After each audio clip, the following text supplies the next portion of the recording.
Right, yeah. This actually from the channel Disturban. Once I saw Disturban, because I don't really know I obviously know kind of roughly what's going on with Diddy, but I don't know the actual real details of everything. Do you know what I mean? But once I saw Disturban, because Disturban is the one we normally do it. There's of like normally murders, but when I saw they done a video on this, I thought, yeah, because they do actually do their like research and kind of lay it out in a decent way. Um, so yeah, P Diddy is more disturbing than we thought from Disturban. Let's go.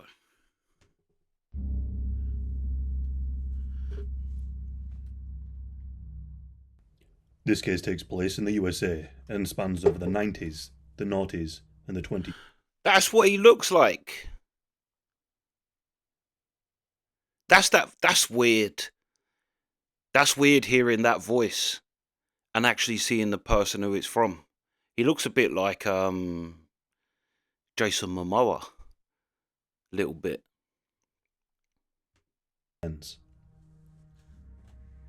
It takes years to build a reputation, but only moments to destroy it.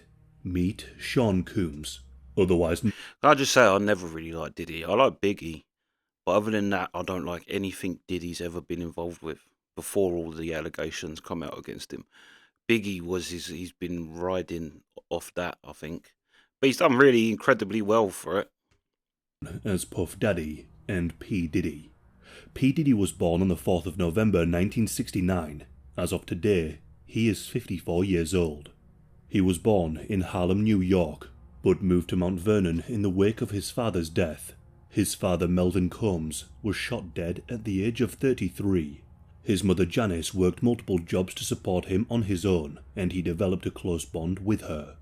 P. Diddy attended Howard University, where he found a passion for music, although he left before graduating to pursue a career in the music industry.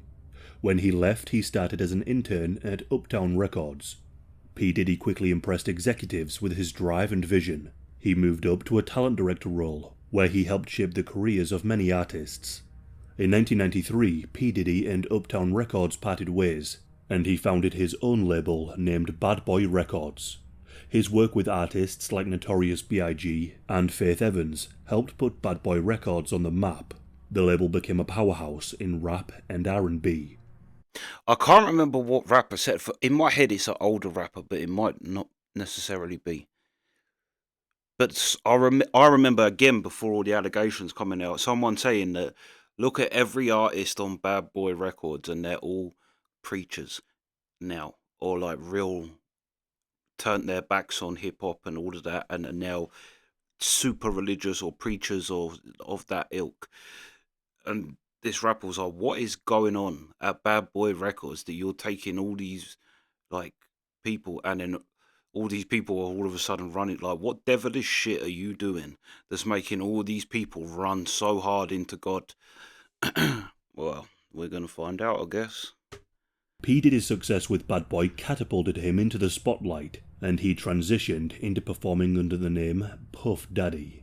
Known for his ability to reinvent himself, he adopted various nicknames, including P. Diddy and Diddy, while expanding his brands into fashion with Sean John, fragrance, and even vodka with Ciroc. His business skills had made him a hip-hop mogul and one of entertainment's most successful entrepreneurs. By 2022, he became a billionaire. His impact on the hip-hop industry has been monumental, yet, as recent allegations surface, his legacy stands on the brink of collapse. The recent allegations have poured in ever since 2023, when singer and P. Diddy's ex-lover, Cassandra Elizabeth Ventura, also known as Cassie, filed a federal lawsuit against P. Diddy. Cassie was born in 1986 in London, Connecticut. Growing up, Cassie had a passion for music. She was still a teenager when her music career took off, when record producer Ryan Leslie discovered her talent in 2004. Ryan Leslie and Cassie ended up getting together. Her debut single, Me and You, written and produced by Leslie in 2005, quickly became a popular club hit in Germany. Cassie then captured the attention of P. Diddy one night whilst he was out clubbing. Shortly after, Bad Boy Records contacted her and signed her up when she was just 19. At the time, P. Diddy was 37. At first, P. Diddy and Cassie's relationship was strictly professional. He signed her up to a 10-album record deal and appeared to be making all of her dreams come true. Soon after, she made... Yeah, it's a bit is it Weinstein? Yeah, that one. Not Epstein, the other one, the movie guy. It's a bit that in it. It's a bit like, yeah, I'll sign you. Well, grooming basically from a position of authority, and yeah. the debut release, making fourth on the US Billboard 200. P. Diddy took her under his wing, but as time went on, he began to blur the lines between professionalism and personal life. In November of 2006, he invited her to perform with him at the MTV Europe Music Awards, where he flaunted his extravagant lifestyle. During preparations, her hairstylist and makeup artist mentioned that Diddy was interested in her, hinting at his growing romantic intentions. But Cassie had a boyfriend, and P. Diddy was in a relationship with Kim Porter. Although that didn't stop P. Diddy in his forward approach. A little over a year later, P. Diddy invited himself to Cassie's 21st birthday and brought along other influential celebrities from the music industry. They crashed and controlled the party. Allegedly, during an after-party in a hotel suite following Cassie's 21st birthday celebration, P. Diddy pulled her into a bathroom and kissed her without her consent. Cassie was incredibly distressed. She quickly left the bathroom, breaking down in tears. She confided in her best friend about the incident, but was far too frightened to tell anyone else.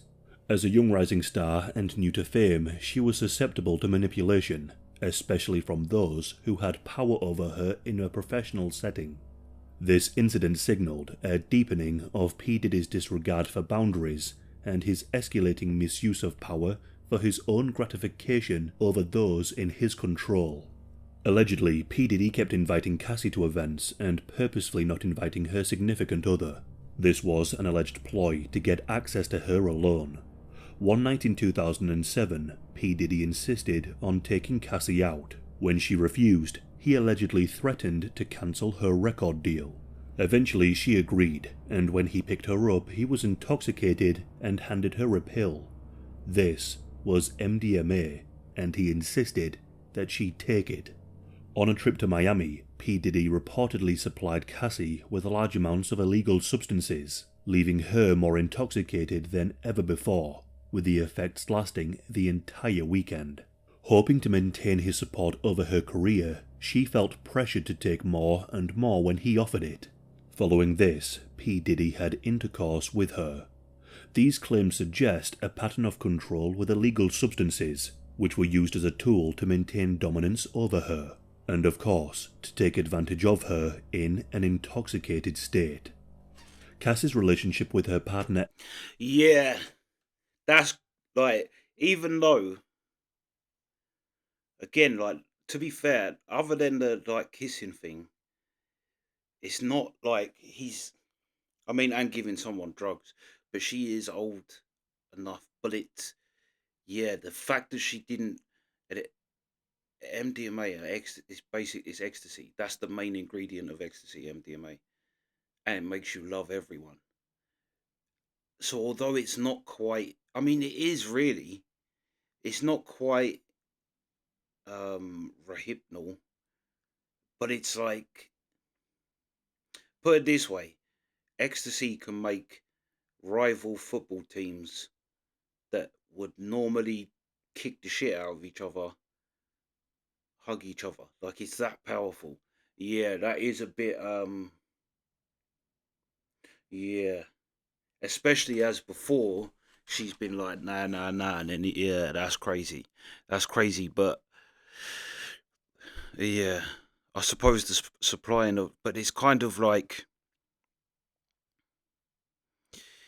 you can see he could argue, and a good lawyer could like wiggle room in there, because it's, yeah, but that is bad. Yeah, Let's go. did, and the one with P. Diddy, which she never asked for, had officially started. This pattern of control persisted as he purchased a property for her near his own, allowing him to visit whenever he pleased. By 2008, P. Diddy allegedly introduced opiates to the equation, getting Cassie hooked. He also allegedly had his staff surrounding her at every step in her life. He even arranged for his medical staff to attend to her, with all assessments and results being directly sent to his email.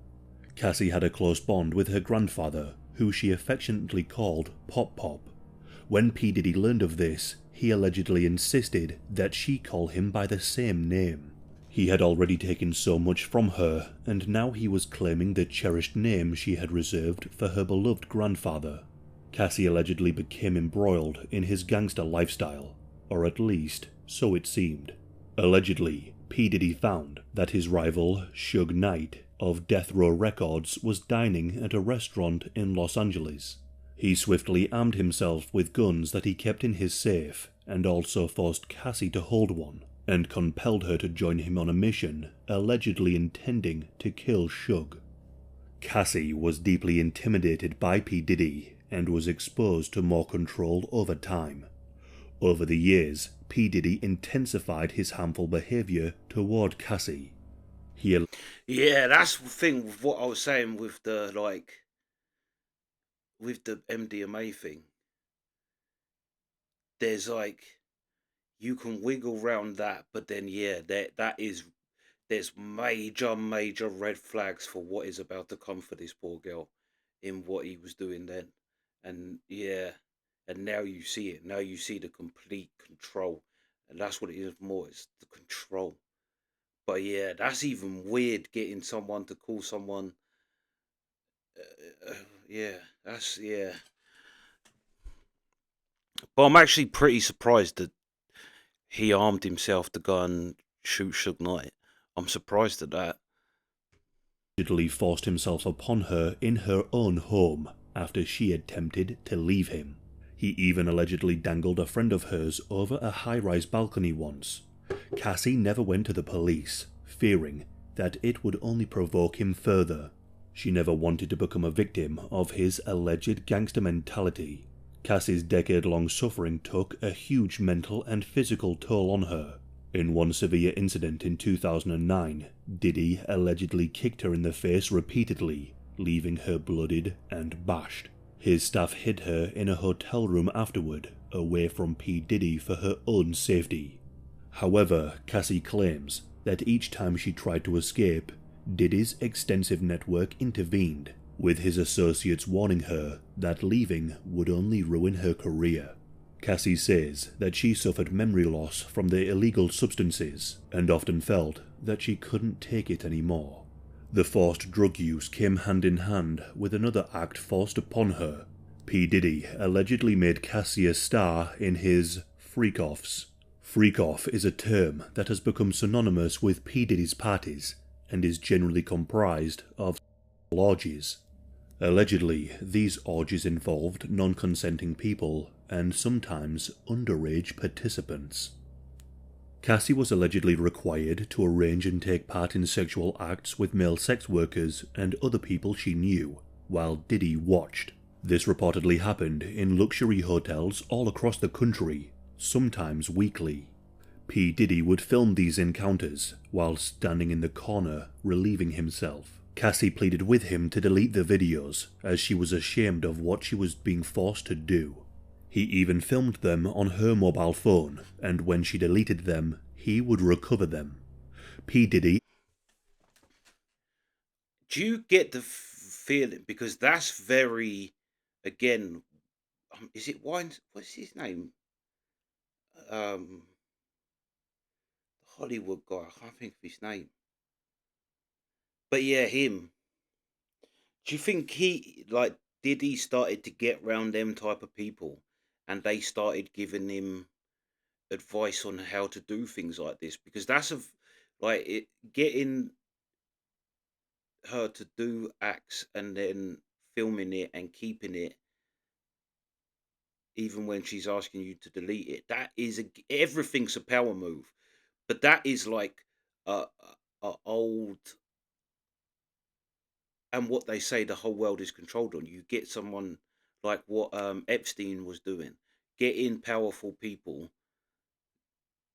to do some disgusting stuff, filming it, and then kind of always having that over them, like, so you don't want it to come out. But do you think he was, because, like I say, Diddy's like as big as you can get. Do you think he started to move around them types of figures, and they are basically teaching him? Because, or he's just learning it himself over time, because as we're going through the story, it's slowly getting more. Like I say, the first incident, if that was the one-off incident, then you could say it basically becomes his. But the rest of this is just getting weirder and weirder and more controlling. And but Diddy's always been weird. Like, it's just something about him. I always thought he was an oddball. Allegedly forced her to watch them over and over again, putting her through further humiliation. On one occasion, whilst on a flight, he made her watch them and said to her that she can't escape. And there's more. Her allegation included examples of where P. Diddy had become even more sinister and possibly life-threatening to those around Cassie. In 2012, Cassie had slightly broke free of P. Diddy for a time and had a romantic relationship with Kid Cudi. In response, P. Diddy allegedly orchestrated a severe warning to Kid Cudi, saying that she was still under his control. P. Diddy allegedly blew up Kid Cudi's car, and he confirmed Cass's account, stating, "This is all true." On the 5th of March 2016, P. Diddy allegedly paid a hotel $50,000 to delete footage of him beating Cassie up and throwing a glass vase at her. This left her with many injuries and a black eye. The footage was retrieved by CNN, and it is incredibly hard to watch. Once this footage was released, P. Diddy issued an apology, claiming that he was undergoing some personal issues. That's the other thing, to do that out in the public part of there. It shows you how comfortable he was doing that, and how like and also how, like, yeah, how far he is down that thing, that he's just doing it. And then, but that's the thing, there's no accountability for him because he can just pay people. The fact that the hotel took money is crazy. They should be sitting right next to him in court. 2 years later, in 2018, Cassie claims that Diddy forced his way into her home and forced himself upon her. She allegedly tried to push him away and said no, but Diddy persisted. This incident was the final breaking point. After around 13 years of freak-offs and psychological and physical abuse, she managed to leave him, knowing that her career was in his hands. This was a sacrifice that she had to make, but she wasn't going to make it lying down. In 2023, Cassie filed a $30 million civil lawsuit for damages, leading P. Diddy to settle for an undisclosed amount of money. However, it is reported that the sum of money was substantial. This event opened the floodgates. Now we arrive to the current allegations, but before delving into them, we should first clarify the difference between civil lawsuits and criminal lawsuits. Civil lawsuits address disputes between individuals or organizations, often involving claims for damages. These cases are about liability rather than guilt, meaning the focus is on determining responsibility and compensation for harm. A civil lawsuit can lead to a monetary settlement, but no jail time. In Cassie's case, her suit against P. Diddy was a civil matter, where she sought damages for the alleged harm he caused her. Criminal cases, as we know, are brought by the government for offences against society, aiming to prove guilt beyond a reasonable doubt, a higher standard of proof than in civil cases. Penalties can include fines, imprisonment, or other legal consequences.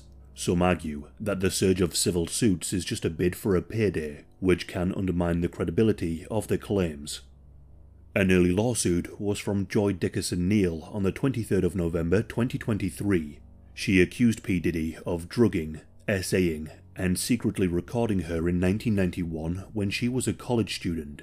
According to the lawsuit, Joy alleges that after a dinner in Harlem, P. Diddy drugged her drink and pressured her to smoke, rendering her unable to resist his advances. Do you see what I mean? Like, at the beginning, like, you see how many barriers the people that go into this disgusting world have to break, because now he is getting into what I said earlier. I said it's not like with the MDMA, because you can argue that we was just partying. I didn't know she didn't want to. Do you know what I mean? You can get into that argument. But it is, like I said, it's not quite rehypnoting someone, but it basically is. Especially, but now I think he's just got into, like, it. That's what I mean. And that's what it is with all of these sex cases. You have to break down so many social barriers in your head before you get to the real disgusting animal you want to become. Like, and you can see it throughout this. Yeah. Now he's just full on, rehypnoting people. This, of course, sounds rather familiar. He then allegedly took her to his place where the essay occurred and secretly recorded the crime, with others reportedly viewing the footage. This incident led to severe mental health struggles, career setbacks, and lifelong humiliation. Although she filed a police report in New York and New Jersey, she faced reluctance from others to support her claims due to fear of retaliation. As the mother of a now 16-year-old. Mm-hmm. Who I met backstage, He did? He's a great young man. Oh, thank you. Yes. You represent a lot. She stumbled there because she's thinking, I don't want that piece of shit near my daughter. This is what's baffled. Like, how is money and all of that just to make you somehow get away with stuff? It's crazy how people just kind of react to money and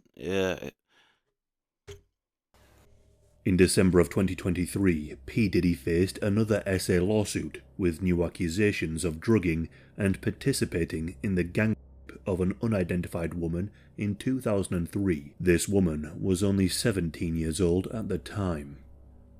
Later in February of 2024, producer Rodney Little Rod Jones filed a lawsuit against P. Diddy in New York. He claimed that he faced unwanted sexual advances by Diddy's associates at his direction and was coerced into engaging with sex workers hired by the rapper.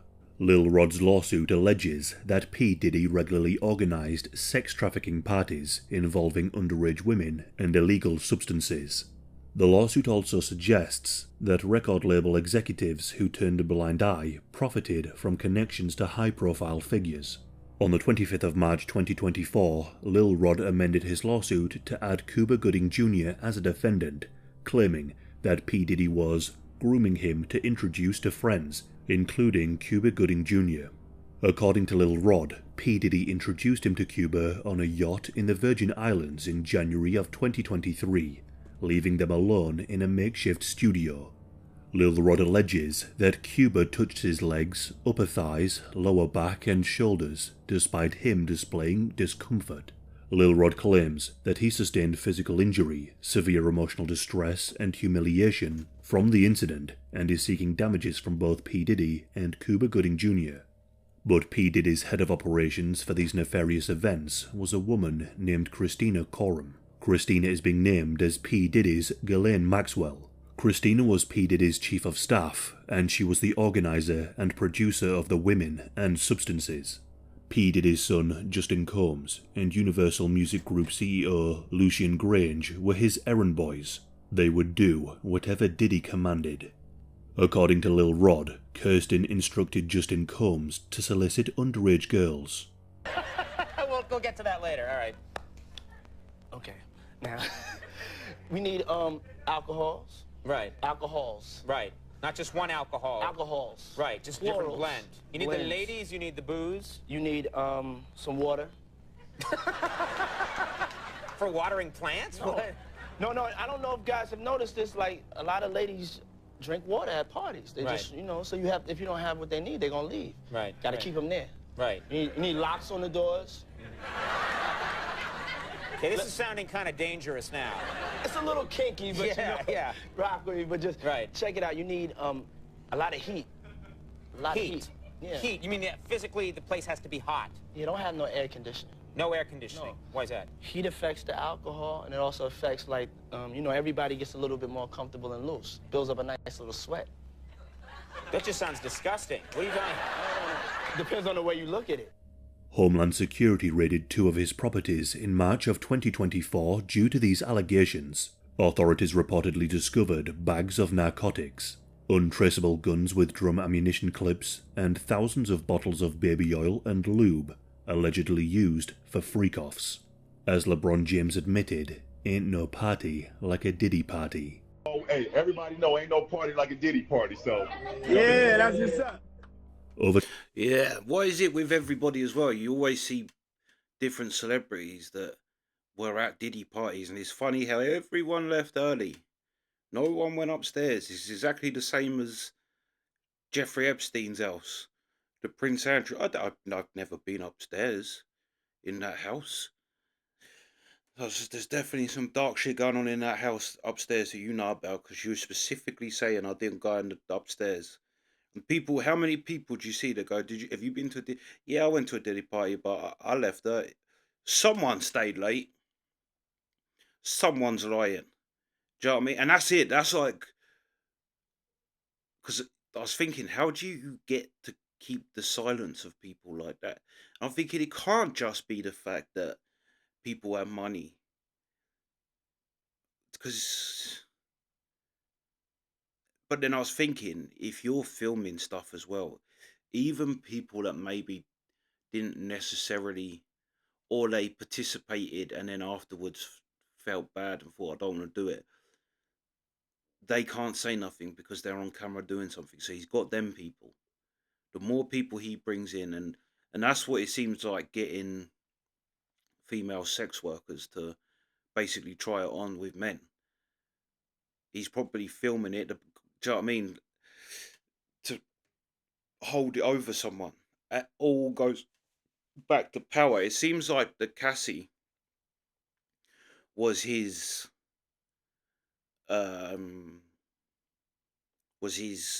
practice, or his how he how he learned his trade. But I'd be interested to know how connected he is to he's got to be, like, he's got to be connected to the Hollywoods, the Weinstein or whatever his name is. 2024, the allegations have kept flowing in. Some even corroborate Cass's allegations, such as the explosion of Kid Cudi's car. More evidence has been put forward, accompanied by a complaint about that very incident. P. Diddy allegedly threw a Molotov cocktail at the car. On the 16th of September 2024, P. Diddy was arrested in Manhattan after being indicted by a grand jury. The criminal charges against P. Diddy accused him of racketeering, sex trafficking, bribery of witnesses, forced labour, and transportation for prostitution.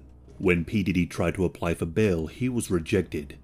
P. Diddy's lawyers have argued horrific conditions at the Metropolitan Detention Center in Brooklyn to support his bail request.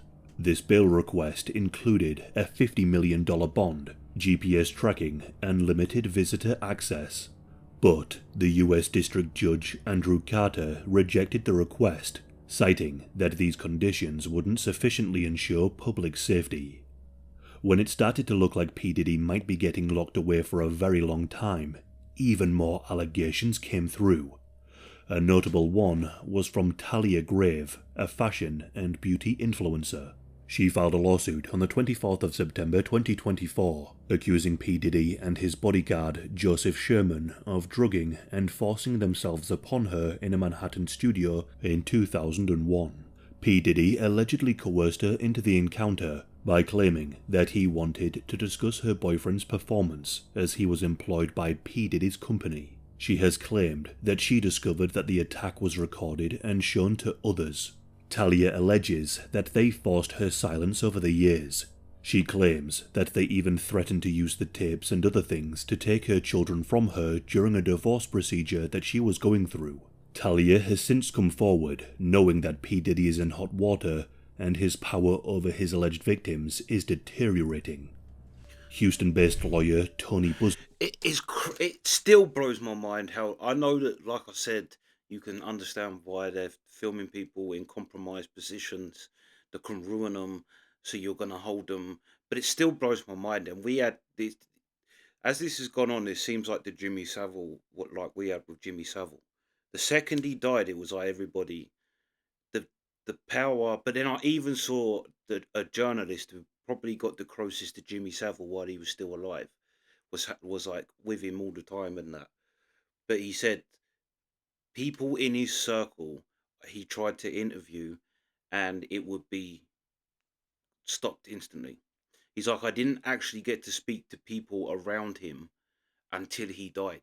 And then people started to open up about it. It's like some weird. But then I suppose that's the thing with the dynamic of I don't even know what you would call them, predators versus the thing. It is. I mean, you hear cases of like girls that are abused by their dad, and even in their up to their 40s, because that's their life. They just never know no different. That's what they, yeah. You just condition someone into. But it's crazy to me that people like I say, like I just said, now his power and his sway is, you're starting to get people to come out, and people, yeah, yeah. Has reportedly been approached by over 3,000 alleged victims. The claims were of SA and they also involve minors. There are many powerful people and many dirty secrets. Of these cases, 120 are being pursued with lawsuits. And of the 120, 25 were children at the time, with one boy being as young as 9. Speculation surrounds the identities of other potential participants of these alleged freak-offs. Numerous celebrities are rumoured to have attended these gatherings. On screen now are a list of names. The list is endless. These may be victims, or perhaps they need. LeBron James, Michael Rublo, French Montana, Lucien Grange, Akon, I guess, I don't know. Tyler Perry, Jennifer Lopez, Stevie J, Justin Timberlake. Yeah, that's got to be Kevin Hart. Some of these got to be spelt wrong. Michael Jordan, Snoop Dogg, Jeffrey Epstein, Diggs, Martha Stewart, Timberland, Robert De Niro, Missy Elliott, Chris Brown, Trey Songz, Bill Cosby, Justin Bieber, Will Smith, Naomi Campbell, Swizz Beatz, Jay-Z, yeah. Alicia Keys, Beyonce, Glorilla, Mark Wahlberg, Rihanna, Sexy Red, Kelly Rowland, ASAP Rocky, Ice Spice, Maluma, Meek Mill, that's got to be. Ben Stiller, Sierra, Doja Cat, Usher, Dwayne Wade, who cares?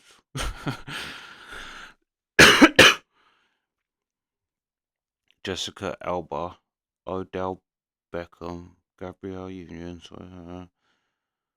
Shaggy, I guess that is. Mary J. Blige, Mariah Carey, Playboy Carti, Busta Rhymes, Biggie, obviously, Lil Wayne, Lil Jon, Pharrell. Yeah, Pharrell is he's artist. LL Cool J, The Baby. Yeah. Oprah. Terrible spelling, whoever wrote that list, though. Lawyer up. In a recent revelation, lawyer Ariel Mitchell Kidd, who represents multiple accusers, disclosed that she was offered the chance to buy one of Diddy's tapes. According to Mitchell Kidd, she said, "Mr. Coombs was in the tape, and the other person involved is likely even more high profile than him." Mitchell Kidd noted that the person featured in the recording was unaware of being filmed, and that the alleged incident takes place in P. Diddy's Atlanta home. This person is reportedly 10 times more famous than Kim Kardashian, and is known for a distinctive scream when taking part in intimacy. Other industry insiders suggest that some individuals have viewed P. Diddy's tapes, with Beyoncé allegedly appearing in at least 40 of them. Some insiders claim that Pimp C once threatened to release a tape featuring Beyoncé, but he later died under mysterious circumstances, reportedly from poisoning. I didn't know that. Pimp C's fire. Pimp C is fire. I'm going to have to look into Pimp C's death now. That's crazy. The coroner later said that his death was accidental. These parties over the years have adopted the slogan, "Wide Eyes Shut," and mobile phone devices along with other recording devices were typically locked away before the festivities began. Only P. Diddy was allowed to film these high-profile celebrities and hip-hop royalty getting their freak on. That was until Jamie Foxx began recording certain parts. It remains unclear if Jamie Foxx was involved in any of the darker aspects, such as exploiting individuals under the influence or involving minors. However, it's rumoured that while filming, he may have encountered something he wasn't meant to see, and back in the day, he may have filmed some of the wrongdoing. Shortly afterward, Jamie Foxx reportedly fell seriously ill, spending a month in the hospital and temporarily losing his ability to walk. The illness was attributed to a tainted Advil, but insiders suggest that too many individuals have experienced accidents after being associated with or a risk to P. Diddy. A resurfaced interrogation. Bruh. Because for Americans watching this is the thing. It's basically well come out about our British elite and a kind of household figures. It's well, but it seems exactly the same. I mean, I know Hollywood's come out, but all like Jamie Foxx, like, and also the silencing of people, that the knocking off of people, like Jamie Foxx and Pimp C. They nearly killed Jamie Foxx for something he saw.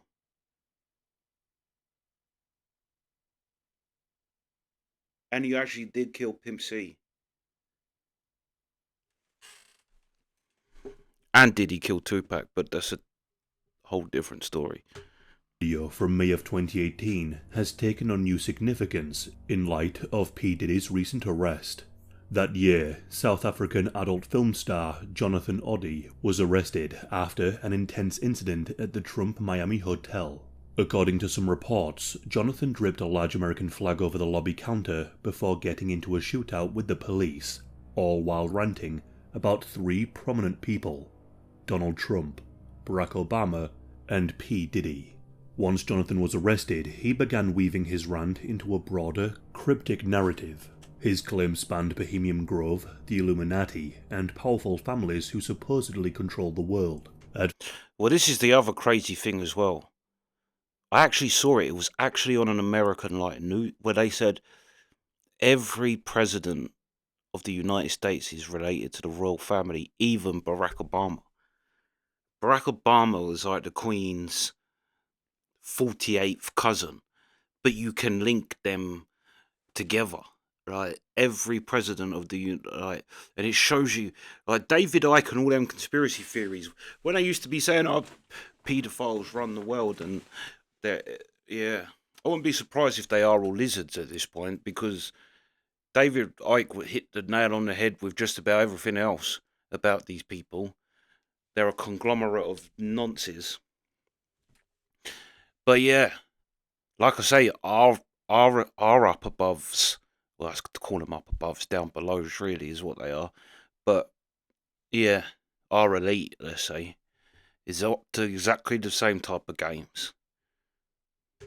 First, his statement seemed like the ramblings of a wild theorist. However, he did make some chilling statements, including a prediction about Trump's assassination. He went on to claim that he was a former adult film star and stripper who was then allegedly manipulated by P. Diddy into becoming his slave. Jonathan described engaging in multiple acts with Cassie while P. Diddy watched.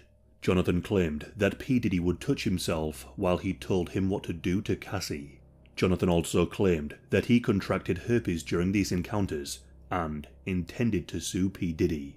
According to Jonathan, P. Diddy allegedly settled with him on the condition that Jonathan returned a compromising tape. How do I know this? Yeah, that's what I want to know. How do you know this? Do you know Sean Combs? Puff Daddy? Yeah. P. Diddy, whatever you call himself these days. Yeah, go ahead. Yeah, he's part of what's called the Boule. The Boule is a branch of the Illuminati. Okay. And it's the black people. Okay. I'm from Africa, so I'm not a racist. Okay. Okay, you're my brother, so I like black people. Okay. My mom, I was raised by an African woman in my house. Okay. She was just a servant, but she was she took care of me. Right. So I love black people. Okay. I had settlement with Sean. Okay. And he belongs to that agenda. That's why he's so famous. They land all the contracts. It's these attorneys, which are Mark Garagos and Ben Mercedes. Ben Mercedes worked for Bad Boy Entertainment for 4 years and worked for Hillary Rodman for 5. Okay? When I take Sean the threat of death on me, okay? I don't have it, but I can make it available under secrecy.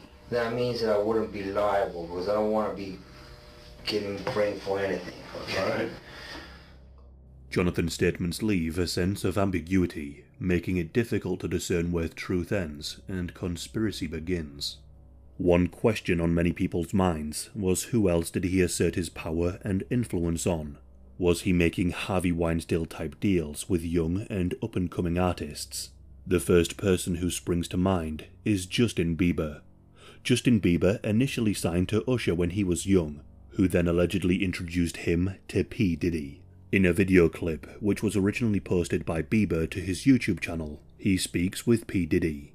In the clip, P. Diddy says he's having 48 hours with Diddy, and goes on to say, "This is a 15-year-old's dream." What exactly happened over the course of the 48 hours remains uncertain. Well, we might have an idea from what happened to Cassie over that weekend. It seems like history repeating itself. Went on to attend many of P. Diddy's parties. Justin Bieber has yet to comment on the allegations and charges against P. Diddy, but according to a recent report, an inside source shared that Bieber is in a hard place mentally. Another person under Diddy's control that went to Jesus, and he got banging on about Jesus now, Justin Bieber. He had such a history with Diddy, and all these accusations have been difficult to process. The source added that Bieber is prioritizing fatherhood with his newborn son Jack. It is definitely too early to comment on whether Justin experienced forms of abuse when he was making his way through the music industry, or whether he had taken any part in the more seedy aspects of the parties. Only time will tell. And so, what's next? Well, P. Diddy's lawyers are desperately trying to ensure the trial goes ahead as soon as possible.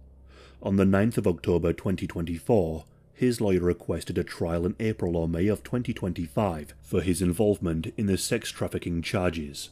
We will have to see how Tony Busby's 120 cases develop and who else will be getting dragged into the alleged serious criminality. It's not often I assert my own opinion, particularly on an open case with no convictions. However, it is hard to see a way forward where P. Diddy is acquitted or deemed innocent. The widespread allegations were made independently, yet their details align. They paint P. Diddy as an entitled manipulator, controlling and abusive, wielding his power in the most dangerous of ways. Adding to this, the evident nervousness of celebrities when questioned about P. Diddy and his parties is also compelling, hinting at the unsettling atmosphere surrounding his influence and his activities.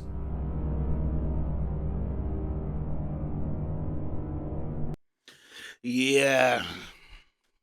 Yeah, it is crazy. Like I said, I've seen loads and loads of people get put on the spot and asked about going to Diddy parties. And it's amazing how everybody was there, but nobody stayed late. Nobody saw what was going on. Nobody saw nothing. And it's like, yeah, that's funny that. It's funny that. Yeah, I think as well after watching these, I think the term freak offs needs to be not used because it kind of makes a bit of a joke of actually something that really isn't funny, right? Yeah, because it does seem like you could see,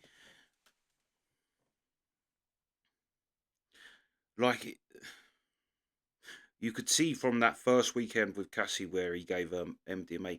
Like I say, that's not quite a drug that puts you out, but it does make you love everyone, like everyone, at the drop of a hat. So it is actually almost a perfect first attempt for someone who's going in that direction, if you know what I mean.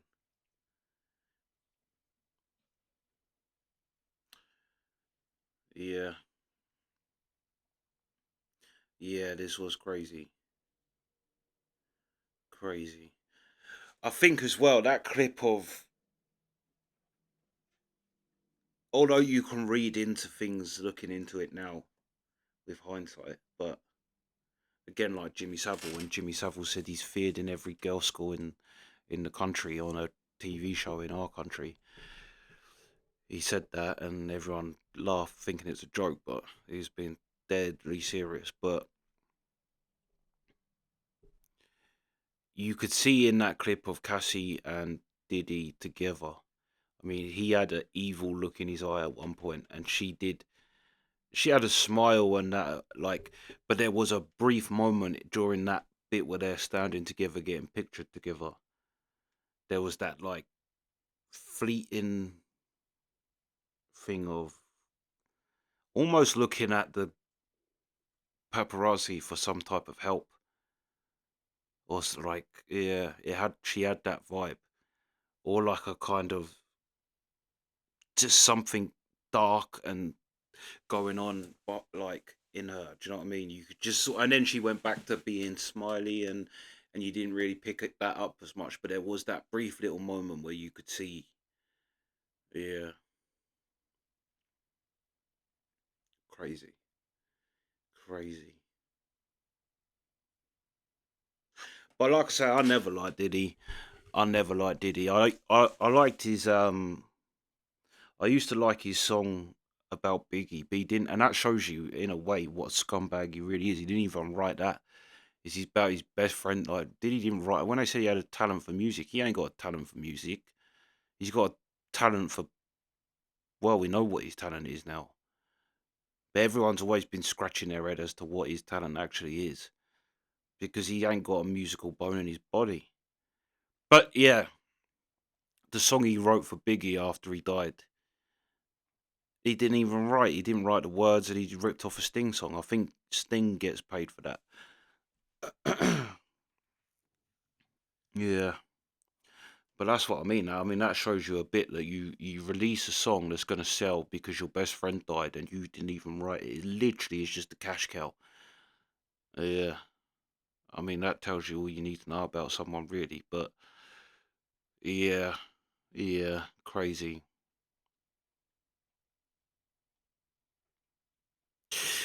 But yeah, that's the reaction. Sweet.